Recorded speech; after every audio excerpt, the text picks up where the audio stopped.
Na moja kwa moja kutoka shirika kuu la utangazaji la KBC. Uhali gani? Karibu kwenye Darubini ya Channel 1 leo ikiwa tarehe 15 mwezi wa pili mwaka 2022, na kama kawaida yetu tumekuandalia wewe nusu ya mambo kama alivyojiri kutoka kila pembe ya dunia. Mtazamaji, kikosi chetu kizima cha wanahabari na wahariri kimekuwa kikishughulikia taarifa kemkem ikiwemo mchakato wa uchaguzi, na hii leo katika makala yetu ya Usije Sahau tutakuwa tunakueleza ni kwa nini eneo la Ngara ambalo linapatikana Nairobi lilifahamika kama Ngara. Ndio hivyo mtazamaji, lakini kwanza tupate vidokezo.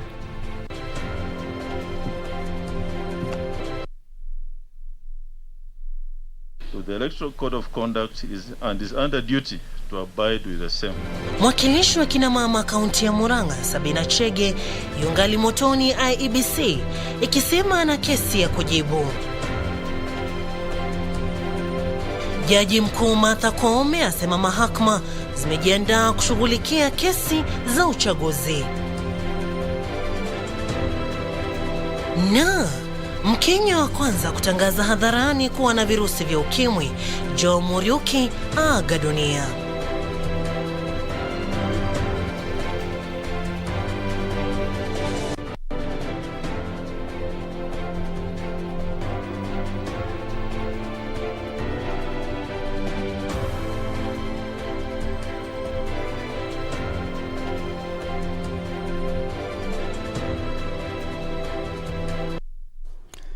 Dakta, na karibu mtazamaji, ni hakiki na ni tendeti. Mimi langu jina ni Ben Chumba. Na mimi mtazamaji naitwa Sarafina. Robi, mwenzetu wa ishara ni Lensa Odingo.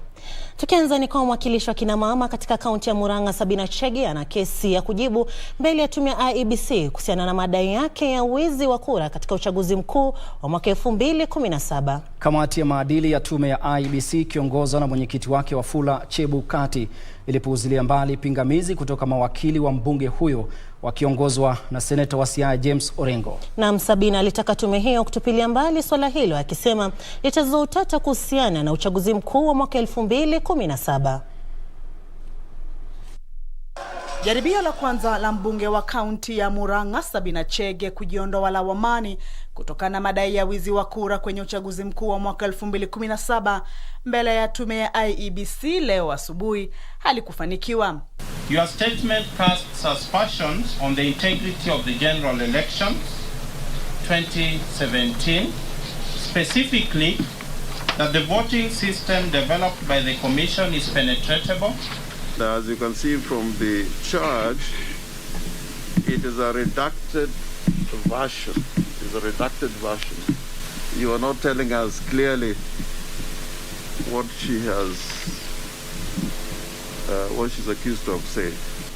It would be fair to provide either the name of the complainant and the complaint or the report to us before we can respond to the accusations. Hatua ya mawakili wake ya kuegemea sheria kuhusu maadili ya uchaguzi ilipuuziliwa mbali na tume hiyo ikisema mbunge huyo anafaa kuhojiwa mbele ya tume huru ya uchaguzi na mipaka. That until such time as you have gazetted the election period, 60 days to election, and required candidates who for now we do not know who will be a candidate for whatever position, required candidates to subscribe, then you cannot subject her or anyone else to this court. The notice for the 2022 general election was published on the 20th of January 2022. The respondent is subject to the Electoral Code of Conduct and is under duty to abide with the same. Swala kuhusu matokeo ya uchaguzi mkuu wa mwaka 2017 pia liliwasilishwa mbele ya kamati ya maadili, huku mawakili wa Sabina wakisema kesi kuhusu wizi wa kura inafaa kusikizwa na mahakama na kwamba mbunge huyo hafai kufika mbele ya tume hiyo. The honorable thing to do for this committee is to withdraw from presiding over this proceeding.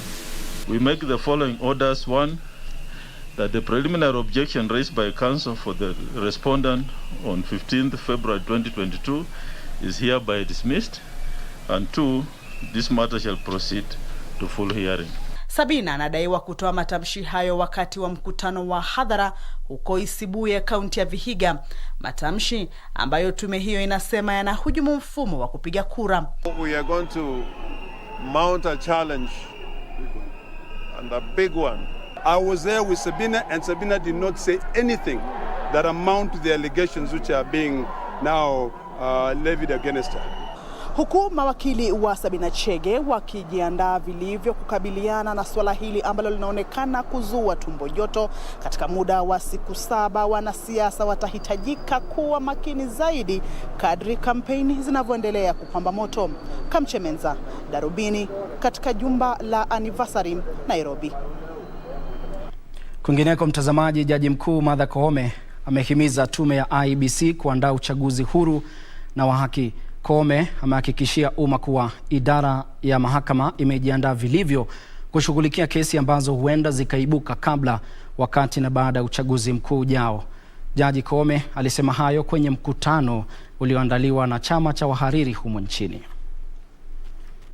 Kukiwa kumesalia takriban miezi 6 kabla ya kuandaliwa kwa uchaguzi mkuu wa tarehe 9 mwezi Agosti mwaka huu, Jaji Mkuu Martha Koome ametoa changamoto kwa mwenyekiti wa tume huru ya uchaguzi na mipaka IEBC Wafula Chebukati kutoegemea upande wowote ili kuhakikisha uchaguzi huru, wa wazi na wa kuaminika. Today when I send M-Pesa even to the pastoralist in the farthest end, they receive the money, isn't it?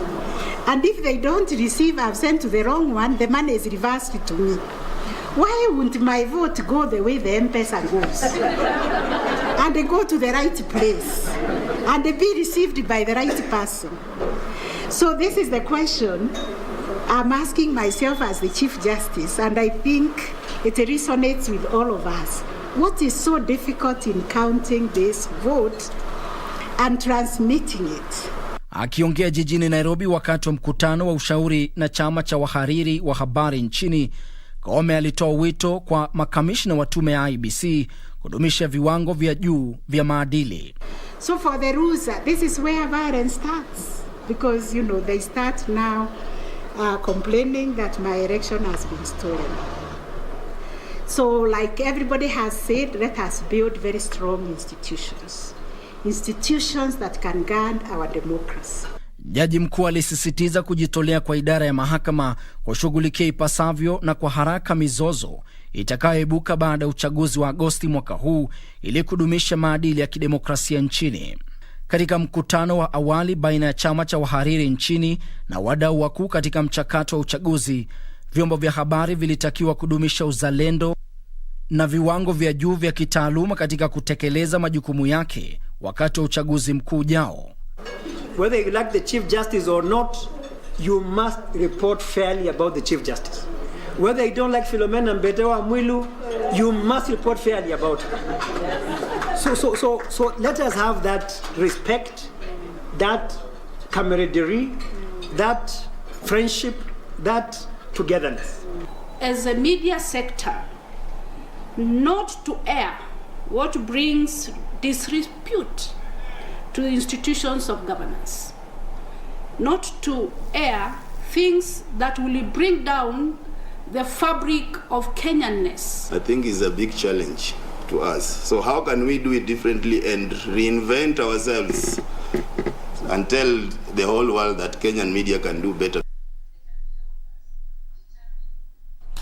Na tukisalia kwenye masuala ya mahakamani, mtazamaji, ni kuwa wakili Paul Gisheru amekanusha mashtaka yote dhidi yake kwenye mahakama ya kimataifa ya kushughulikia kesi za uhalifu wa jinai, yani ICC. Gisheru anakabiliwa na mashtaka 8 yakiwemo kuwahonga mashahidi na ufisadi kwenye kesi dhidi ya naibu rais William Ruto na aliyekuwa mtangazaji Joshua Arap Sang. Wakili Paul Gisheru aliketi kitako na kusikiliza mwendesha mashtaka akimsomea mashtaka mbele ya jaji Miata Maria Samba katika mahakama ya ICC. Gisheru alikanusha kuhusika kwake na shtaka lolote kati ya 8 aliyoshtakiwa nayo. Do you make an admission of guilt with respect to any of the charges? Not at all. Madam President, for the record, I plead not guilty. Not guilty. Respect of all the charges? Yes. Mnamo tarehe 15 mwezi Julai mwaka 2021, mahakama hiyo iliidhinisha mashtaka ya makosa ya kuzuia haki kama yalivyowasilishwa na upande wa mashtaka dhidi ya wakili Paul Gisheru, na hivyo kuagiza ashtakiwe. He intends to go forward with the trial because he maintains his innocence. Upande wa mashtaka unasema una ushahidi wa kutosha kubaini kwamba Gisheru alitekeleza maovu yote aliyoshtakiwa nayo kuhusiana na mpango maksusi wa watu fulani akiwemo Gisheru wa kuzuia haki kwenye kesi inayomkabili naibu wa rais William Ruto na mtangazaji Joshua Sang. Their evidence proves on its own the accused's criminal responsibility in this case. However, witness evidence will not be the only evidence you will hear, Your Honor. You will see bank statements showing large deposits of money on witnesses' bank accounts right after having been bribed. That the accused managed and coordinated a scheme to identify, locate, and corruptly influence actual and potential prosecution witnesses. This was done through a combination of bribery and intimidation. Shahidi wa kwanza aliyetambuliwa kama P800 alianza kutoa ushahidi wake leo. The prosecution notes that 2 further suspects for whom arrest warrants have been issued for the same offenses remain at large, and we call upon the Kenyan authorities to take all necessary steps to surrender these 2 suspects to the court without further delay. Mnamo tarehe 2 mwezi Novemba mwaka 2020, Gisheru alijisalimisha kwenye serikali ya Uholanzi na baadaye akakabidhiwa mahakama ya kimataifa ya ICC tarehe 3 mwezi Novemba mwaka huo. Nikiripotia Darubini, naitwa Gladys Mungai. Kwingineko mtazamaji, Rais Uhuru Kenyatta amewaagiza maafisa wa serikali katika mataifa ya kigeni kuwa mstari wa mbele kuvutia biashara ili kulipa taifa nafasi bora ya kushindana kibiashara na kuhakikisha Kenya inatambulika kama kitovu cha uwekezaji. Rais Kenyatta aliwasihi wawekezaji kutoka eneo la Ghuba kuwekeza humu nchini. Alisema Kenya haina budi kumakinika na mahitaji ya wawekezaji na kuondoa vikwazo ambavyo vimekuwa kizingiti kwa biashara. Akizungumza kwenye ufunguzi wa warsha ya biashara ya Baraza la Ushirikiano baina ya Kenya na mataifa ya Ghuba huko Dubai, wakati wa siku ya kwanza ya ziara ya kikazi katika milki za Kiarabu, Rais Uhuru Kenyatta alisisitiza kwamba Kenya imejitolea kuimarisha biashara baina yake na milki za Kiarabu, akisema baadhi ya bidhaa na huduma nyingi ambazo milki za Kiarabu huagiza kutoka mataifa mengine zinaweza kutengenezwa na kusambazwa na Kenya. Rais alitoa mfano wa huduma za hoteli na utalii, huduma za fedha na benki, habari na teknolojia ya mawasiliano ICT, na bidhaa kama vile maua, mboga na matunda, samaki na nguo, miongoni mwa nyingine. Trade in these goods and services presents huge opportunities which I urge all to seize.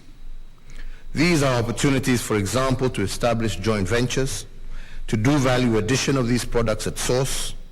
And there are opportunities too to develop niche markets where Kenya can earmark land to produce some of these goods specifically for the UAE market. Rais alisema kuimarishwa kwa biashara baina ya Kenya na mataifa ya Ghuba kutasaidia kutatua tatizo la uhaba wa ajira kwa vijana. The strengthening of trade between our 2 countries will also go a long way in helping to address the urgent need for job and economic opportunities amongst our people, especially our young people. This requires that we develop trade instruments that are responsive to the needs of young people, and I urge all business leaders to develop a special trading framework that will indeed give special preference to youth and small and medium enterprises. Aidha, Rais alielezea umuhimu wa kuratibu mbinu za kuondoa vikwazo vya biashara baina ya Kenya na mataifa ya eneo la Ghuba. I do propose again that we consider initiating discussions on a free trade agreement with the Gulf Cooperation Council under the framework of the African Continental Free Trade Agreement. Kuhusu utalii wa kimichezo, rais alisema Kenya iko tayari kutoa viwanja vyake kwa mazoezi na wakufunzi kwa raia kutoka mataifa ya Ghuba.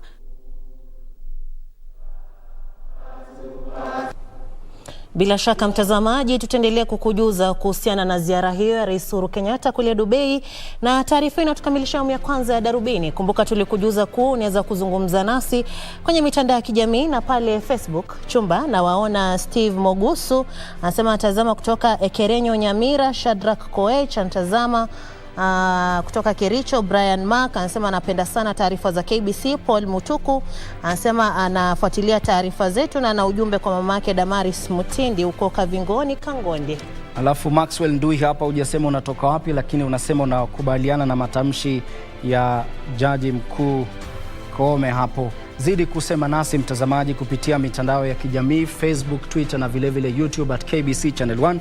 Usiende mbali mtazamaji, kwani bado tumekuandalia taarifa kemkem ikiwemo masuala ya kisiasa, alafu pia kwenye makala ya usije sahau.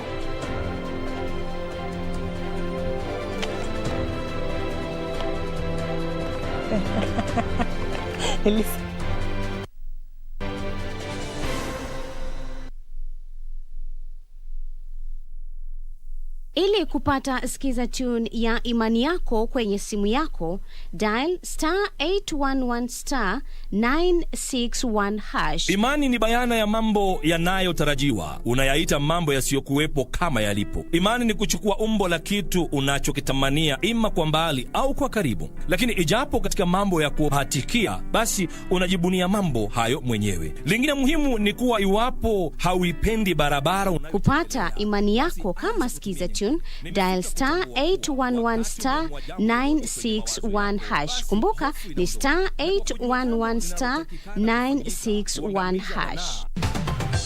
The Government of Kenya adopted Universal Health Coverage, UHC, as one of the Big Four priority agenda, with an aspiration that by 2022, all citizens will have access to quality healthcare services that they need without getting into financial hardships. Don't suffer in silence. Visit the nearest healthcare facility and access affordable healthcare services that are now offered under the Universal Health Coverage benefit package delivered through NHIF. For those who can afford, please remember to pay the monthly contribution of 500 shillings. The government has put mechanisms for assisting those who cannot afford to pay. Register biometrically at the nearest NHIF office. Your family's health matters to us. NHIF. Leave no one behind.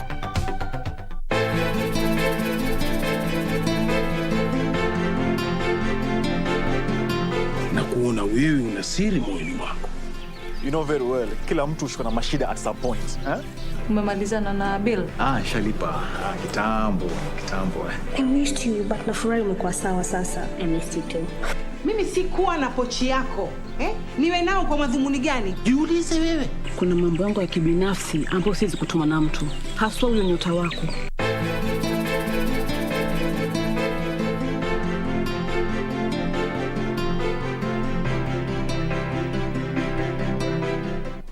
Do you have a news story to share with KBC? Get in touch swiftly on email news@kbc.co.ke or call 0723-892-654 or 0734-780-124.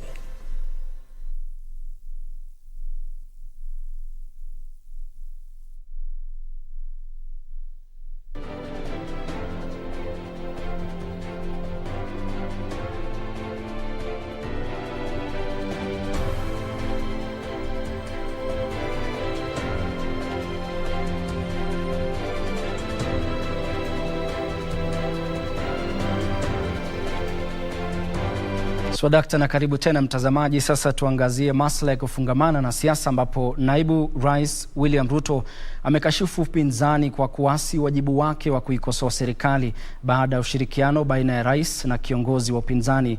Naibu rais aliongoza kikosi cha viongozi wa muungano wa Kenya Kwanza kwenye kampeni huko Kajiado. Alisema upinzani umewasaliti wa Kenya.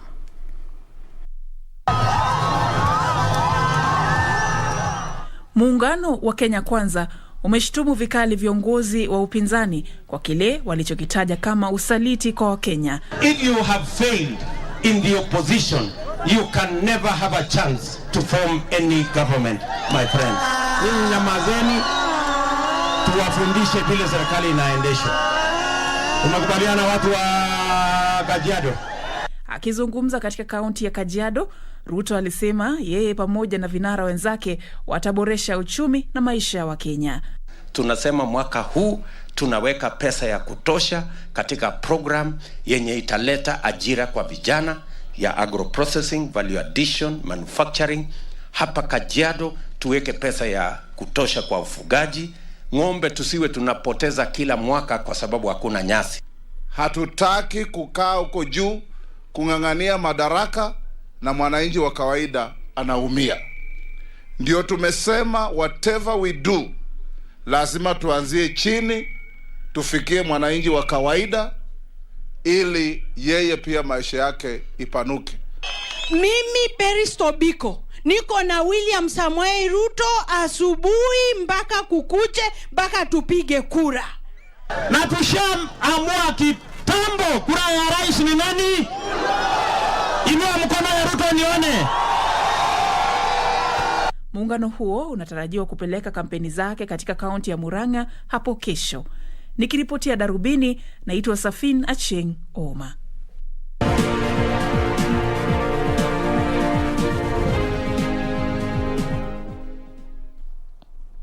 Mtazamaji, kwenye safu ya biashara ni kwa biashara katika fuo za Ziwa Victoria zinaendelea kuimarika, huku Kenya ikipania kuongeza idadi ya safari za meli kutoka bandari ya Kisumu hadi ile ya Bell nchini Uganda, ikilenga biashara inayonawiri nchini DR Congo. Kenya inachukua nafasi hiyo kufuatia kufuliwa kwa biashara ya uchukuzi katika Ziwa Victoria kujinufaisha kutokana na biashara inayonawiri nchini DRC kufuatia kuimarika kwa uhusiano wa kibiashara baina ya Kenya na taifa hilo. Taarifa kamili ni kwenye mseto wa biashara. Thamani ya bidhaa ambazo Kenya inauza katika Jamhuri ya Kidemokrasia ya Kongo ni shilingi bilioni 14, ambapo bidhaa nyingi huuzwa katika eneo la mashariki mwa taifa hilo lenye utajiri mkubwa wa madini. Hayo ni licha ya kuwa Kenya inashughulikia 15% pekee ya bidhaa zinazoagizwa na DRC kupitia bandari ya Mombasa. Kenya inalenga kutumia fursa ya upanuzi wa bandari ya Kisumu kuongeza kiwango cha bidhaa zinazoagizwa na DRC, hasa zile zinazoelekea mashariki mwa taifa hilo. In a good week here, I mean that the product is available to ferry. Yes, we make 2 voyages in a week. Wakati huo huo, Kenya inalenga kuuza bidhaa katika mataifa ya kigeni, kuimarisha sekta ya maembe ambayo inakabiliwa na changamoto. Taifa hili linalenga masoko ya Ulaya na Asia ambako maembe yanahitajika zaidi. Mkurugenzi mkuu wa halmashauri ya ustawi wa eneo la Pwani, Daktari Mohamed Kinan, amesema Kenya itawekeza kwenye viwanda vya kuongeza thamani kwenye maembe katika maeneo ya ukuzaji zao hilo. We realize that many of our mango farmers go through some processes of post-harvest losses. That's how we found that it is very necessary to put this manufacturing factory. We crush the mangoes into pulp, then sell the pulp to the ready market. Na hatimaye, Kenya imeanzisha kampeni kabambe ya kutangaza sekta ya utalii, ikilenga soko la Mashariki ya Kati wakati wa maonyesho ya kibiashara ya Dubai yanayoendelea. Waziri wa utalii Najib Balala amesema Kenya inajitangaza kuwa kitovu cha mkutano ya kimataifa, michezo na uwekezaji barani Afrika. Dubai imekuwa soko linaloimarika la watalii wanaozuru humu nchini, ambapo watalii 11,000 walizuru Kenya mwaka jana.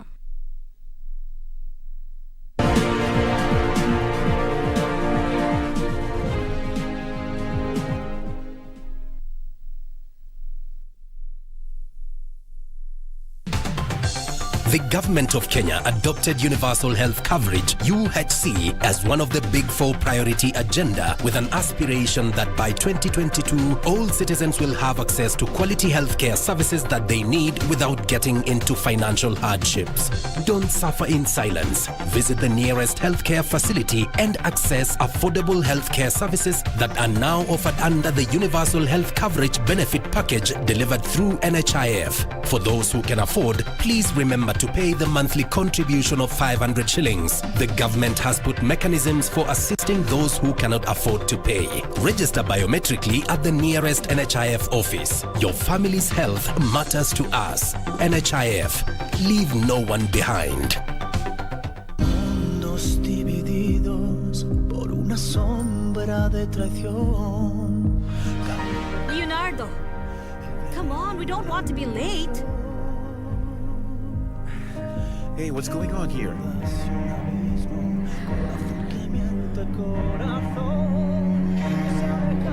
What's the matter? I'm sorry, but I'd prefer if you don't come. It's hard enough as it is. I'm going with you.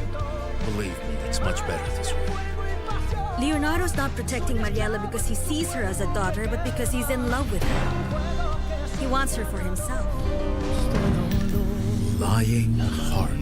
Fue sembrando el veneno y la ambición entre dudas y una.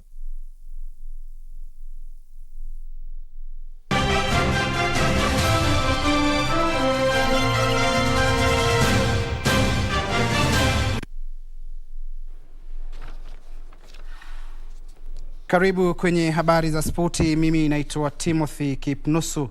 Na ngwananga na taarifa kwamba bingwa wa tenisi kwa chipukizi barani Afrika Angela Okotoi, ambaye alikuwa msichana wa kwanza nchini Kenya kushinda mechi ya chipukizi ya mashindano makuu ya Grand Slam, ameimarisha mazoezi yake huku akijiandaa kwa mashindano yajayo ya Grand Slam. Okotoi analenga kufuzu kwa robo finali ya mashindano ya French Open mwezi Mei. Baada ya kugonga vichwa vya habari na kuandikisha historia ya kuwa msichana wa kwanza Mkenya kushinda mechi kwenye kinyang'anyiro cha mashindano makuu ya Grand Slam ya Australia, Angela Okotoi sasa anaangazia macho mashindano ya Ufaransa ya Roland Garros yatakayoandaliwa mwezi Mei. Chipukizi huyu mahiri mwenye umri wa miaka 18 ameimarisha mazoezi yake ambapo ananuia kufuzu kwa robo finali ya mashindano ya Ufaransa. Preparing to go to Egypt to play some futures 15Ks, and then after that I'll go to Marrakesh and Casablanca to play J1 and also a 15K in Marrakesh, and then I'll go and play AJC under 18 in Tunisia. Angela alishiriki kwenye mashindano ya Australia na kumpiku Mtaliano aliyefuzu Federica Ugesi kwa seti 3 katika raundi ya kwanza, kisha kumshinda Zara Laik wa Australia katika raundi ya pili kwa seti 3. Alipoteza katika mechi yake ya raundi ya 3 dhidi ya mchezaji wa Serbia, lakini uchezaji wake ulimfanya kuwa Mkenya wa kwanza duniani kufuzu hadi raundi ya 3 katika Grand Slam.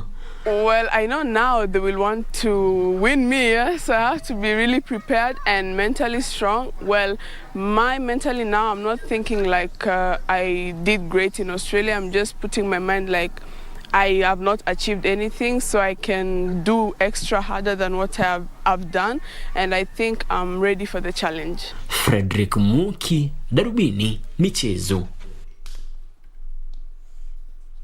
Kwingineko ni kwamba mchezaji wa klabu ya gofu ya Nyali Daniel Nduva alipunguza uongozi wa Robson Chingoi kwa shoti 3 kabla ya kuandaliwa kwa raundi ya mwisho Jumanne hii ya msururu wa 8 ya mashindano ya gofu ya Safari yaliyoandaliwa kwenye klabu ya gofu ya Muthaiga.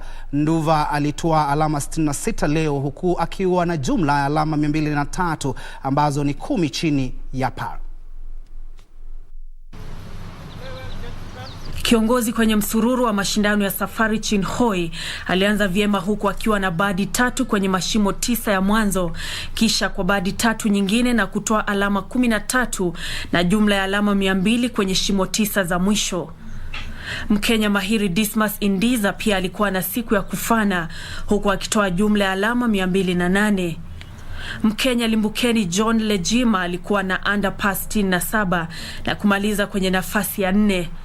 Hata hivyo, ilikuwa siku mbaya kwa Paul Chidale wa Malawi baada ya kuwa na bogi mara 3 huku akimaliza kwenye nafasi ya 8. Baada ya kukamilika kwa msururu huo, Wakenya 8 watakaofuzu kwa mashindano ya Magical Kenya ya mwezi ujao watatajwa.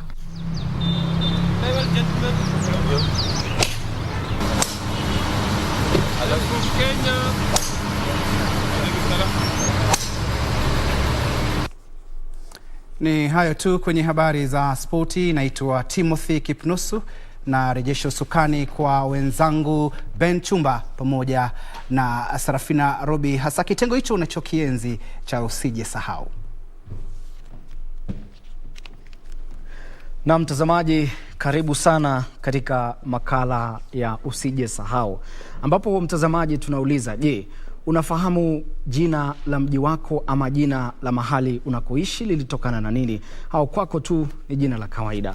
Je, jina hilo mtazamaji lina maana yoyote kwa sasa kwa watu wanaoishi hapo na hata kwa wageni wanaozuru eneo hilo? Basi kila siku ya Jumatatu na Jumanne kwenye makala ya usije sahau tunaangazia baadhi ya majina za miji au mitaa na sababu za kupewa majina hayo. Hii leo mtazamaji tunaangazia eneo la Ngara lililoko kaunti ya Nairobi.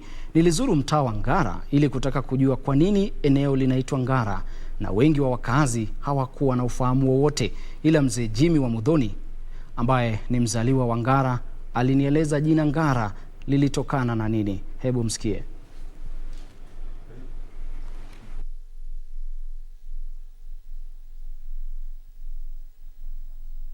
Ngara inaitwa Ngara kwa sababu ya mzee moja alitoka Mombasa. Akatoka Mombasa kule Ungiriama akakaa hapa na Wahindi. Wahindi walikuwa wamempa kazi wakati wa ukoloni. Mzee mwenyewe anaitwa Ngara na ndio mwenye Ngara, wale wengine wako Mombasa. Hiyo Ngara ni jina yake. Na kwa vile alikuwa mzee mzuri sana, alifanyia Wahindi kazi mzuri, mpaka hii Ngara kaitwa jina yake. Na ndio hapo tulianza kuita Ngara miaka yote. Sasa wakati sisi tulikuja tulikuta bado inaitwa Ngara juu ya ule mzee.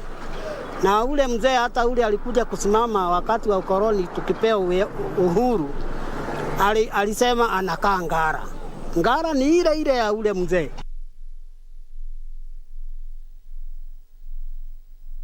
Sarafina Robi, umesikia kwamba jina lenyewe lilikuwa Ngara. Na jamaa alikuwa anatoka Mombasani, alikuwa anafanyia kazi Wahindi.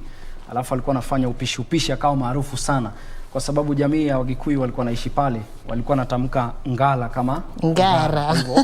Hivyo ndio eneo hile likaja likaitwa Ngara. Yanikumbusha mzee Ngala, yule anaimba nyimbo za bango. Naam. Sasa hilo jina pia linahusiana na watu wa Mombasa. Aha. Sawa sawa. Mtazamaji, tunaweza tukazuru eneo lako ikiwa labda una jina ambalo ungependa tuangazie hapa kwenye Darubini. Basi wasiliana nasi kupitia mitandao yetu ya kijamii. Ndo hayo mtazamaji, kufikia hapo ndipo tunatamatisha Darubini hii leo. Nimekuwa msomaji wako Sarafina Robi, mwenzetu Ishara amekuwa ni Lensa Odingo. Kuwa na wiki njema. Tembelea tovuti yetu maridadi kabisa ya www.kbc.co kwa taarifa zaidi. Kwa heri, naitwa Ben Chumba.